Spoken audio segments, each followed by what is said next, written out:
The day the alarm misfired wasn't half as loud as the moment she dropped that dog tag on the scanner tray, metal on plastic like thunder in a chapel.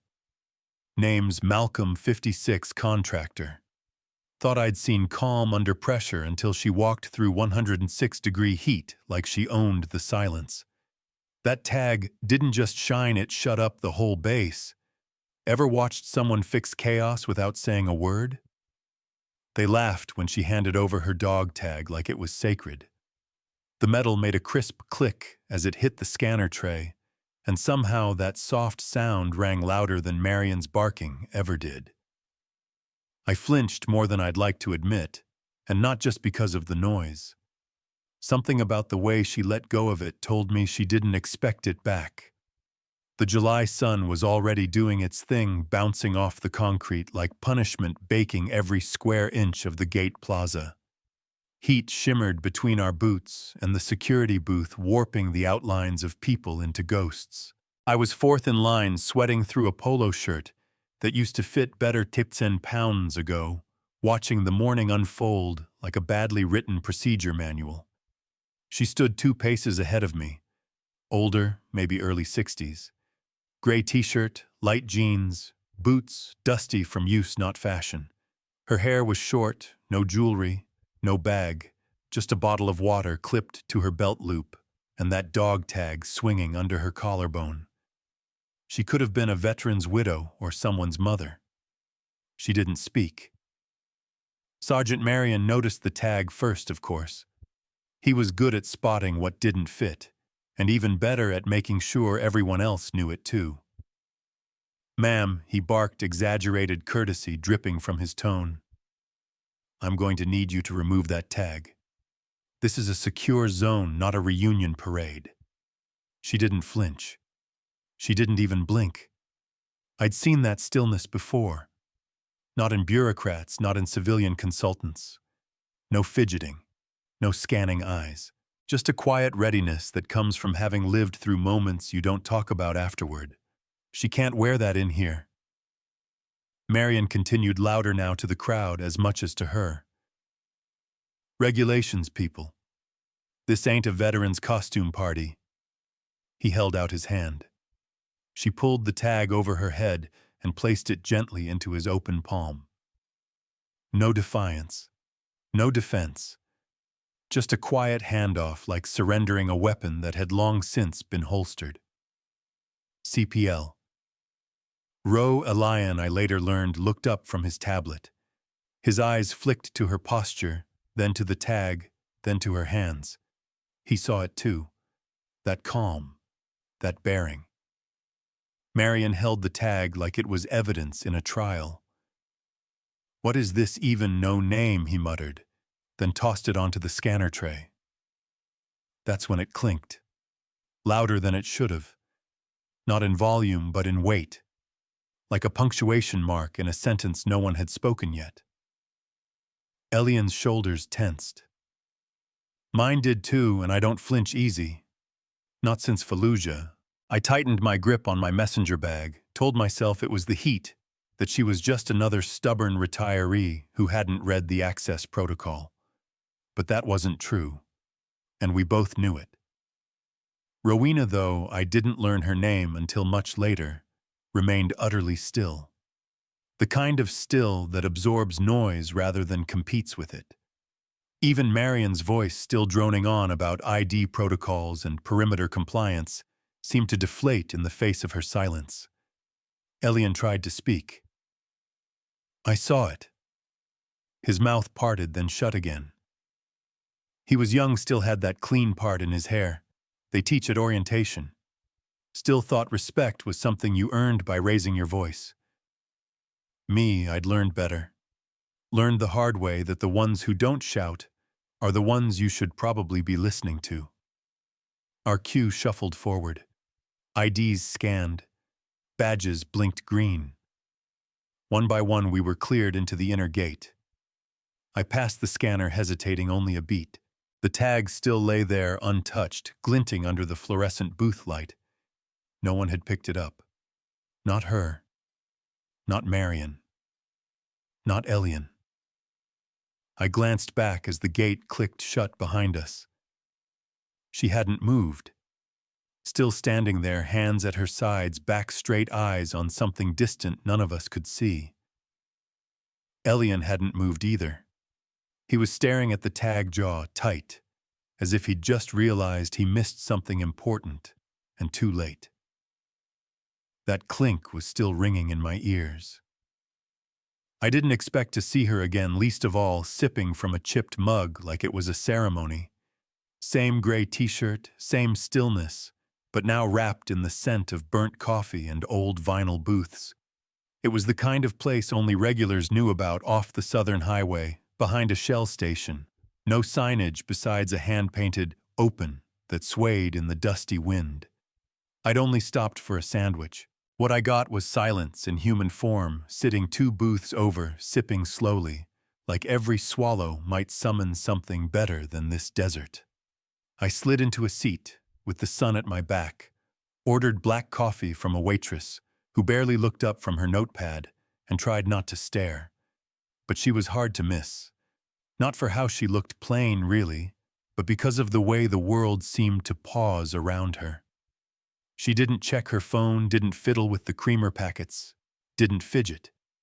She just sat. Present. Like the silence was something she owned. A fly bumped against the window behind her, droning a rhythm that somehow suited the clink of mugs and the distant hum of refrigerated pie displays. I watched the steam curl up from her cup. No rings on her fingers, no twitch in her brow. Just that same still posture I'd seen at the gate, centered, deliberate, unmoved. When the waitress brought my order, she nodded toward the woman without being asked. "Ms. D," she said, casual. "Always comes Tuesdays. Same table, same coffee." "Ms. D," I echoed quietly, wondering what the D stood for. Dismissed, decorated deliceps, maybe, though I hadn't heard that name spoken aloud yet. Rowena didn't acknowledge me at first, but when our eyes met briefly, she gave a nod. Nothing more. No smile, no wave. Just a nod, like we'd both agreed to something unspoken. I nodded back. Then I looked away because holding that gaze too long felt like asking questions I wasn't ready to hear answers to. I tried to eat, but the sandwich tasted like sawdust. The coffee was bitter, brewed too long ago, the bottom inch of it already cooling to sludge. I didn't care. I kept glancing over. She didn't eat. Just sipped slowly, like each mouthful was its own prayer. I noticed her hands when she reached for the napkin dispenser. Scarred knuckles, calloused fingertips, nails trimmed but uneven. Working hands. The kind that held tools or weapons or people. Then she stood. No announcement, no glance around. She placed a dollar bill under the rim of her mug, adjusted the edge of her shirt to tuck the dog tag out of sight, and walked toward the door. Her footsteps didn't echo, but I heard them anyway. She paused briefly at the register. Not to pay, she'd already done that, but to place something under the salt shaker at the condiments counter. Then she was gone. No engine rev, no door chime. Just gone. I waited a full minute before getting up. Maybe more. The photo was folded in thirds, tucked tight, the corners frayed from time. Black and white, though not from age, it had been printed that way deliberately, probably on an office printer, low on toner. 3 soldiers standing side by side, backs to a sandstorm. Faces mostly obscured by goggles and gear. But one of them, leftmost, looked familiar. I unfolded it slowly, careful not to tear the creases. My thumb pressed into the center fold, flattening it, and there, barely visible, was a shadow behind the trio. Just a blur, really, but I knew that stance. Shoulders hunched, just so, right hand curled near the belt line. I'd seen my son stand like that when he was 19, and just learning how to wear a uniform. I flipped the photo. A number was written on the back in blue ink, 7 digits, no area code. I dialed it anyway. Disconnected. No apology message, no redirection, just a deadline. I stared at my phone thumb resting against the call button, like it might change its mind. My coffee had gone cold. I didn't even notice until I lifted the cup and caught the scent of burnt grounds and disappointment. The waitress walked by collecting plates. She comes on Tuesdays, she said, not looking at me. Always sits alone. Always looks like she's waiting. For who, I asked. She shrugged. No one ever asks. And then she moved on, leaving me sitting there with a cold cup, a folded photo, and a question that suddenly felt personal. The trailer smelled like old coffee gun oil and secrets, the kind of place that soaked in stories and let them ferment until they became warnings. The man inside had lived long enough to stop fearing them, and maybe even stop telling them unless asked twice. We stood just outside the metal step, sand swirling around our boots in low gusts. The generator hummed behind the rows of old RVs, and a string of Christmas lights blinked across one trailer, like they hadn't realized the holiday was over 6 months ago. Rowena knocked once, then pushed the door open. Inside it was both too hot and too quiet. The shades were pulled, letting through slits of fading orange light that striped the filing boxes stacked like sandbags along the walls. A cot sat folded in the corner under a wool blanket, and a Mr. Coffee machine wheezed on the counter beside a jar of sugar as old as the trailer itself. The man in the chair was all angles, bony hands gripping the arms like he wasn't sure if he'd be getting up again today. Colonel Amos Vellacott. 74, maybe older depending on whether you counted the years or the mileage. His hair had gone white in sharp streaks like lightning had kissed him and moved on. The eyes, though, those still cut clean. He didn't greet us. Instead, his gaze dropped to Rowena's hands. She was holding something. She stepped forward and placed the tag into his palm with both hands like a folded flag. It clinked gently against his wedding ring. That was the second time I'd heard that sound, and it still made something under my ribs twitch. He turned it over, squinting. She finally gave it up, huh? His voice was rough velvet, worn at the edges. Rowena didn't answer. She didn't have to. He reached to his right, unlocked a drawer I hadn't seen in the filing cabinet, and pulled out something wrapped in cloth. He set it on the table between them, then unrolled it like a priest preparing relics. Inside was a second tag burned at the edge, bent nearly in half, the ball chain fused and blackened. He pushed it forward. His. Recovered in Fallujah. Left shoulder took the blast. He'd tucked the others under a rafter, saved 3 of us that night. You knew that already. But maybe you needed to hear it again. Rowena's fingers hovered over the melted tag. She didn't touch it. Her lips pressed together so tightly they turned pale. Then she slowly pulled out a photograph from her back pocket, creased down the middle, and set it beside the tags. 3 soldiers blurred, one figure in the background. Sandstorm haze swallowing the rest. I've seen this, I said, and my own voice surprised me. They both looked at me. I continued stepping closer. I think that's my son. In the back. Vellacott's eyes narrowed. Name Dre. First name's Aaron. Stationed near Karbala for a time. Intel rotation. Vellacott tilted his head. He carried radio under fire. Yeah. Barely made it out that year. Then yeah, the old man said, pointing to the blur. That's him. She got him out. You owe her twice and don't even know it yet. I turned to Rowena. She still hadn't spoken. She just sipped from the chipped mug he'd handed her, brown liquid, no sugar. Her eyes never left the photo. I noticed her hands again. Not just scarred this time, but shaking. Barely. Like the vibration of distant rotors just before you see the dust. I looked around. Maps lined the walls, hand-drawn. Red circles faded notes in Sharpie. One said, 10-6 shift. No feed past this point. Another had names I half recognized, people gone or retired or reassigned. One of the circles glowed faintly under the fluorescent flicker. I'd seen that location in the alarm logs just yesterday, flagged for an anomaly. That made my stomach clench. You keep track of dead zones, I asked. Velikot nodded. They didn't clean house, just moved the furniture. You think tech's infallible? Try sending a drone through a storm cell with a fried relay. She knows what to look for. I asked. He jerked his thumb at Rowena. She built the counter patterns. Half the protocol base alarms still use, that's her work. But you wouldn't know. She ghosted the patent. Didn't want her name on it. I sat down without asking. The trailer groaned as I shifted my weight. The coffee now tasted like dust and heat, but I drank anyway. She's not retired, is she? I asked. Velikot shook his head. She's hiding. From her own work.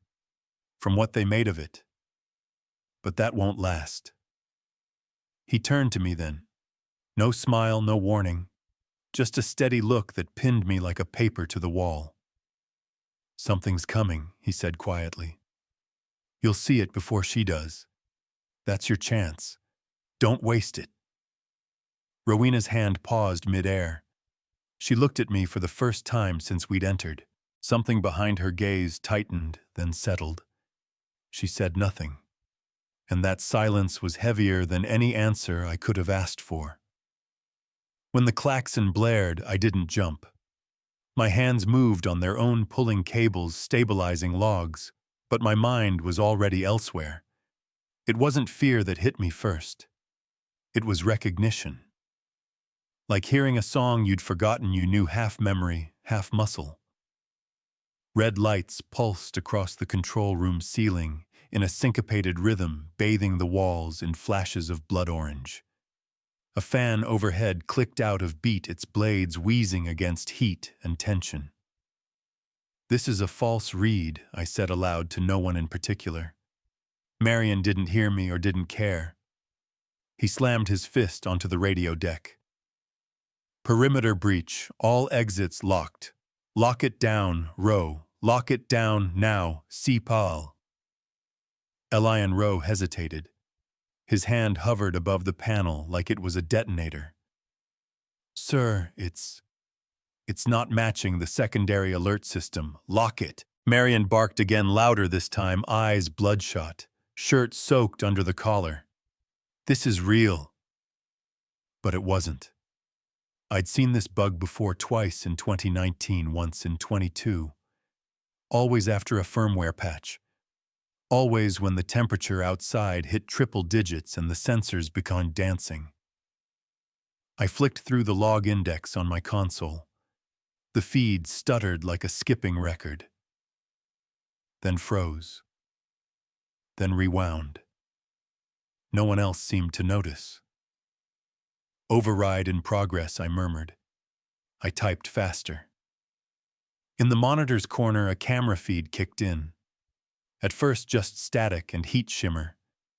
Then clarity. Rowena stood outside the southern comms shack, perfectly still. Not hunched, not panicked, centered. She looked up, once scanned the rooftop, then moved. One hand reached for the conduit, the other adjusting something I couldn't make out. Sunlight caught a glint of metal inside her collar. The tag. Not dramatic. Not a flourish. Just a quick reach, a twist, a slight shift, and suddenly the heat bloom on the screen stopped flickering. Stabilized. I leaned closer. She's fixing it, I said under my breath. Who? Elian asked, his voice barely audible over the alarm. I pointed to the monitor. Her. Rowena was now crouched beside the junction box. Her fingers moved like someone rewinding a watch, not tearing wires but tuning them. Then something slid off Elian's lap. A manila folder. He dove to grab it, but a page fluttered loose. I caught a glimpse as it drifted across the floor. A printout. Partial email. Redacted. Signature RD. Beneath that, handwritten corrections in blue ink. Notes on heat sensor threshold recalibration. A model number. The exact one we'd just overridden. I bent to pick it up, but Elian was faster. He stuffed it back into the folder and avoided my eyes. "You knew I asked." "I suspected," he replied quietly. "But there's no record. Just anomalies." Outside, Rowena stepped down from the shack. The alarm light on my board blinked once, then died. The klaxon cut mid-screech. Silence returned like a slap. Marion, still clutching the radio, looked around like he'd woken from a nightmare. What the hell just happened? "She stabilized the system," I said plainly. "It wasn't a breach. It was a ghost echo."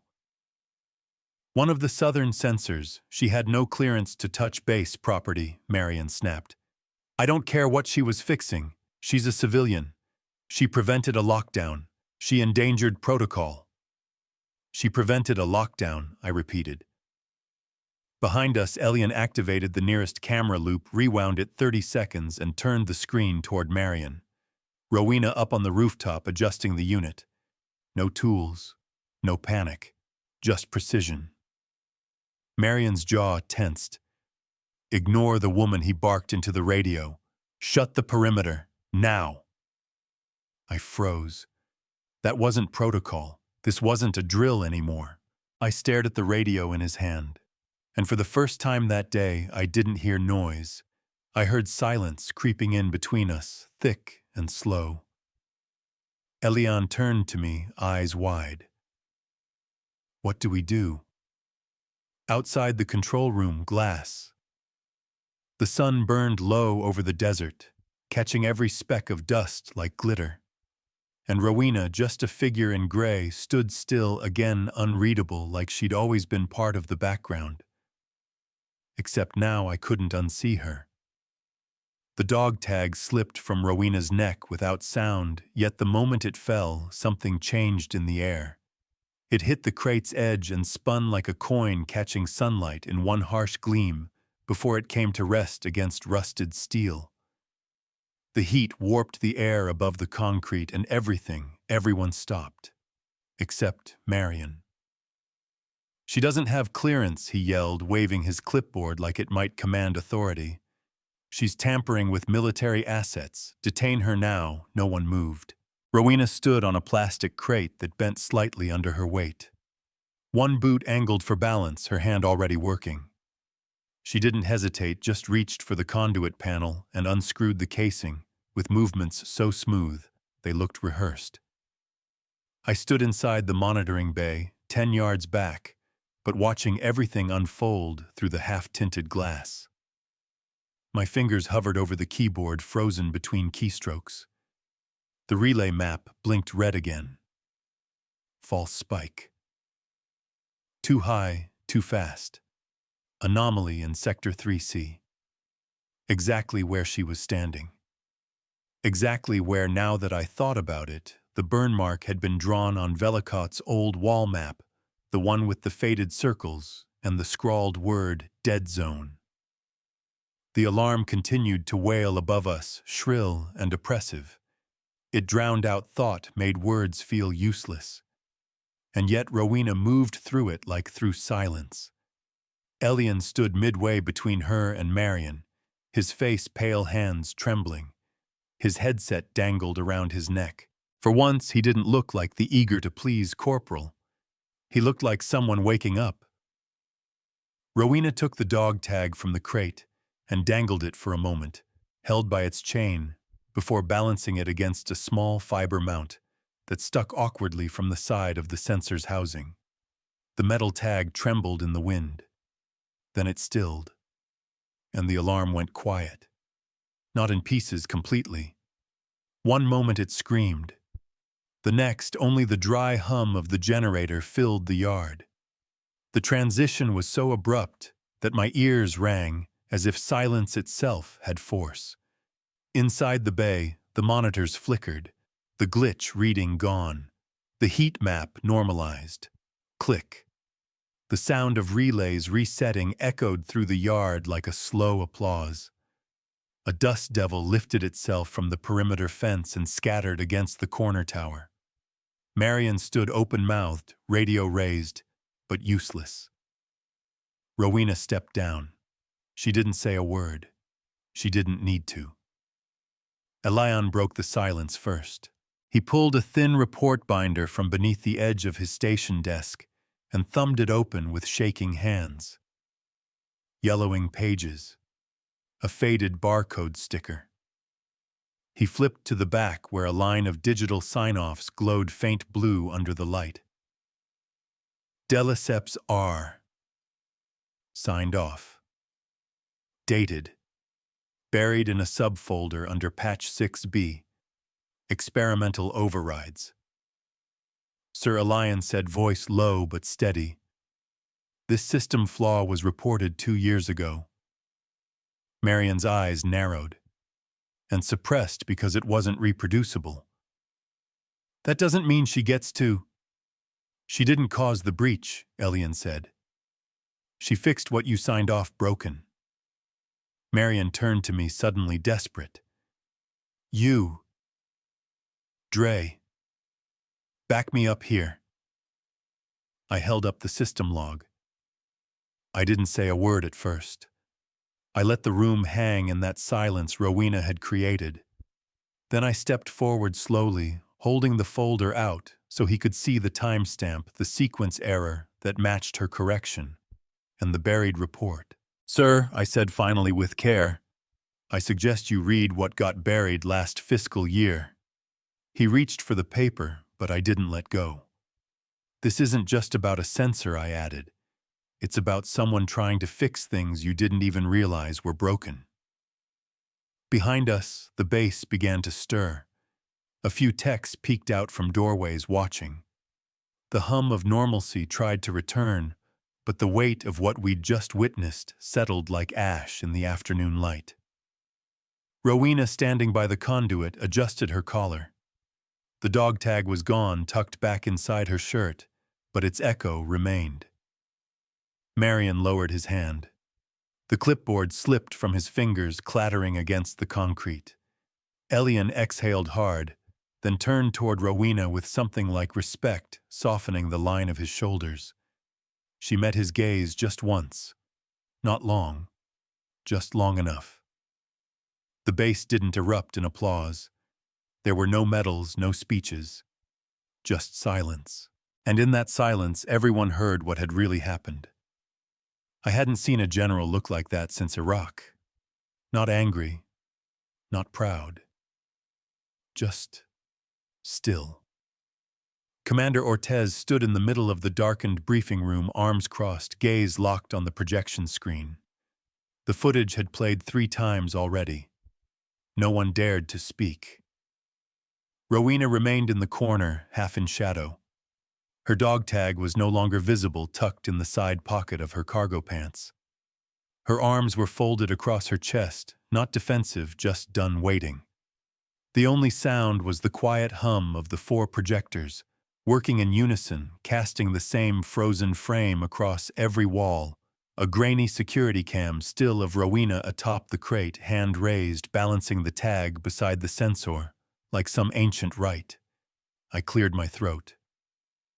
The logs match exactly, sir. She corrected the angle by 4.2 degrees, the same threshold failure reported in override test logs, backdated to 2020. Commander Ortez didn't blink. Marion stood by the back wall, sweat pooling at his collar. His clipboard was gone, hands clasped, like a man trying to stay invisible. Elion sat stiff, not quite sure if he should take notes or just breathe. The silence dragged until Ortez, without turning, spoke flatly. Her name, I tapped into the console, the touchscreen lighting my face in cold blue. Rowena Deliceps, former specialist. Records, were restricted. But we found this. I pushed the folder icon. The screen flickered, then displayed a personnel file. Grainy photo, black and white. Younger, yes, but unmistakable. Same jawline, same steady eyes. Her record began scrolling tour in Kandahar, then Camp Bastion, then classified. Citations for technical improvisation. 3 separate commendations for combat-adjacent field adjustments. Final note. Discharged by request. Cited personal loss. Cleared with honors. Commander Ortez's hand dropped to his side. He stepped forward, eyeing the screen, then the room, then her. Why didn't you tell us? He asked, not accusatory, more tired. Rowena tilted her head, her voice steady. Because I told who needed to know. Then. Ortez stared at her like someone trying to unbox a memory. You knew the flaw, he said quietly. You patched it. Off record. Why I didn't want to watch another system fail the people inside it, she replied, eyes level. And I didn't think anyone here would listen if I came through the front gate. The projectors ticked, their fans spinning slower now. I stepped aside as Ortez approached the table. He picked up a sealed envelope stamped in bold red re-read flag. Calibration override. Personnel clearance level restricted. He ran a finger beneath the seal, but didn't open it. Just looked at it for a moment, then dropped it onto the stack beside the console. You were stationed in Fallujah, he asked. She nodded. So was I, he said softly. The air in the room grew heavier, not tense, just dense with the unspoken. Years between them, battles catalogued in blood and dust systems that worked when people like her rigged miracles from broken parts. Ortez squared his shoulders. Then, to everyone's surprise, he stepped back 2 paces and saluted. Not lazily, not a token gesture. A crisp, full extension shoulder, sharp hand locked. Toward her, no rank called, no orders issued, just respect, pure and simple. With respect, ma'am, he said, your silence taught us more than protocol ever could. Rowena didn't return the salute. She nodded once, slow, deliberate. Her hands remained folded. I swear I saw her blink twice, but nothing else in her face moved. Then Ortez turned. Marion, he said, still not raising his voice. You'll be reassigned, effective immediately. I'll handle the paperwork. Marion's jaw dropped. But Commander, I was following. You weren't seeing, Ortez said. And worse, you weren't listening. He turned again. Elian. The corporal jumped to his feet. You'll shadow her. Every shift. Every system sweep. Learn what we almost lost. Elian blinked, stunned, then nodded sharply. Yes, sir. Ortez stepped to the door, pausing only once more. She walks this base as she chooses, he said. Anyone says otherwise answers to me. Then he left. Silence returned, though it felt less brittle now, more earned. Rowena shifted slightly, the tag in her pocket, clinking faintly against something metallic. I turned back toward the screen. The paused frame still held her mid-action. Balanced, calm, necessary. Marion walked out without a word. Elian sat down, glancing at her with new eyes. Not as a mystery anymore, but maybe as a teacher. And me, I stared at the unopened envelope. I wasn't sure if it even mattered anymore. Some truths didn't need reprinting. Some had already spoken in silence. The epoxy smelled like burnt sugar and regret. Elian's hands trembled just slightly as he lined up the broken halves of the tag. The makeshift table in Velikot's trailer wobbled with every touch, a battered piece of plywood propped between ammo crates, but he didn't notice. He was focused, and that somehow felt right. Outside, the desert held its breath. Inside, the light from a battery lantern carved long shadows across the walls lined with maps, medals, and silence. Rowena sat across from him, quiet, her gaze somewhere just beyond the rim of her chipped coffee cup. She hadn't spoken since we arrived, just handed Elian the dog tag, her fingers brushing his only for a second. That gesture said more than orders ever could. I sanded down the edges, Elian murmured, his voice more to himself than us. So it fits flush again. Not perfect. But he didn't finish the sentence. Rowena looked up and nodded once slowly. Next to the tag lay the ammo crate lid he'd scavenged. He'd burned a line of text into the grain. With a soldering pen, respect weighs nothing. Assumptions do.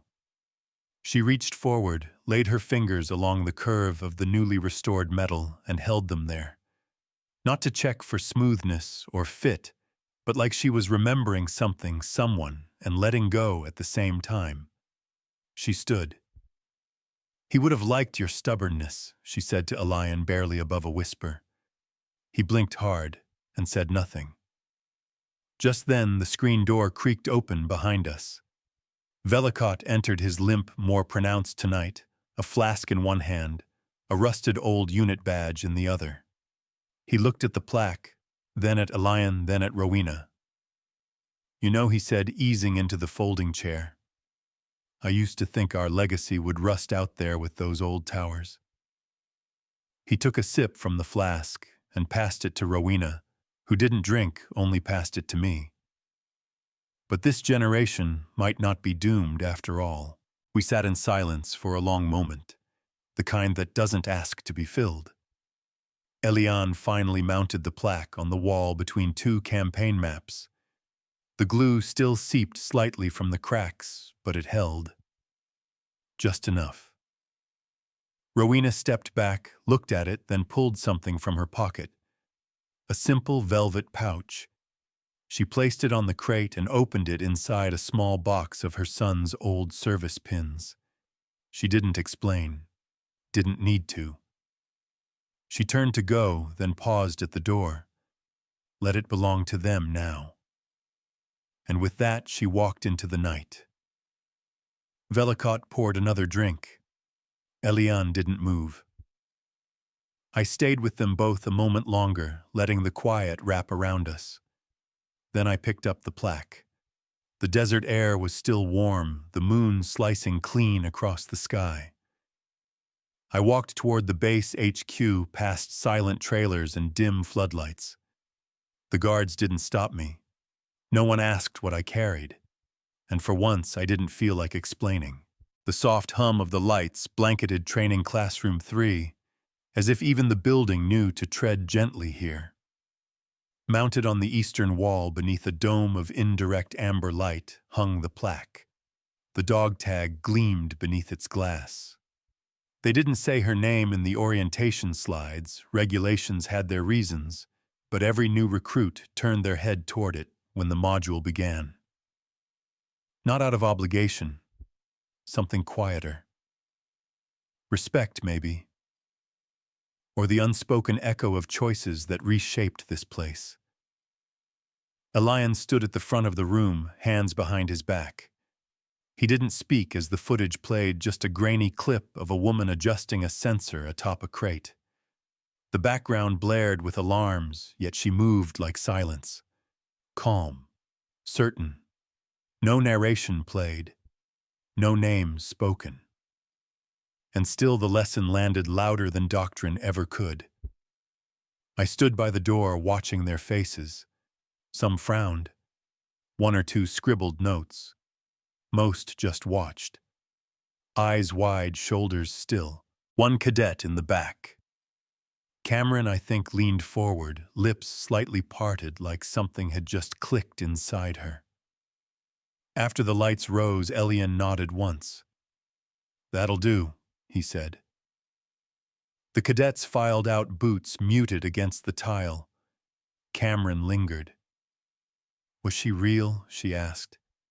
Her voice was small. I nodded. more than most. That answer seemed enough. Later alone, I saw her return.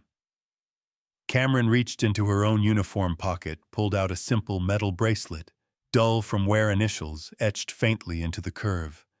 She placed it gently into the bottom corner of the display case. Didn't ask, didn't look around, just left it there and walked out. I approached the plaque, reading again the words Elian had burned into the wood that night in Velikot's trailer. Respect weighs nothing. Assumptions do. I let my hand rest against the glass, felt the cool press, a reflection caught in the surface, my face older now. But behind that, the edge of the dog tag. Still there, still bearing quiet witness. I turned to leave. Just before I stepped into the hallway's hum, I whispered, "Thank you, Rowena." I adjusted the frame slightly. Dust had gathered again. Every new group brought new silence, and still she taught. She'd never asked for this, but it stood because of her. Legacy doesn't need volume-only memory. The glass reflected more than just the dog tag that day. It caught a glimpse of every cadet who paused, every lesson learned, without a single word spoken. The plaque still smelled faintly of cedar and dust, the kind that lingers long after things are made right.